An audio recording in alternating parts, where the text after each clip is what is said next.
Within moments of Queen Elizabeth taking her final breath, an elaborate sequence of events is put into motion, a plan in place for 6 decades. First, her personal secretary contacts the Prime Minister's staff with the words, "London Bridge is down."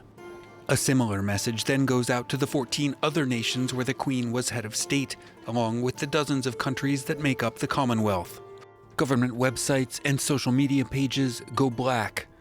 At Buckingham Palace, a footman in mourning dress hangs an official notice framed in black to the gates.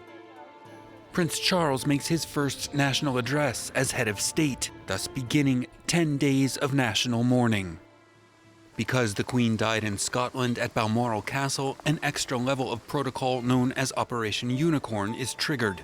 From Balmoral, her body travels first to Holyrood House, her smallest castle in Edinburgh. All business is suspended in Scottish Parliament as the Queen's remains are then carried up the Royal Mile to the city's St. Giles Cathedral for a service and to lie in state before being loaded onto a train for her funeral in London. On the day after the Queen's death, as her body lies in the throne room at Buckingham Palace, Charles is proclaimed king at St. James' Palace. He then embarks on a tour of the 4 nations that make up the United Kingdom.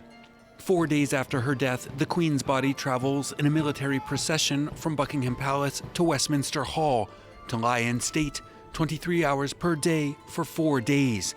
500,000 mourners are expected to pay their respects before her casket.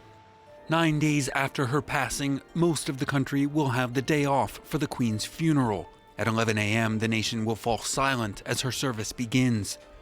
Her body will then be transported to Windsor Castle, where she will be laid to rest in the royal vault.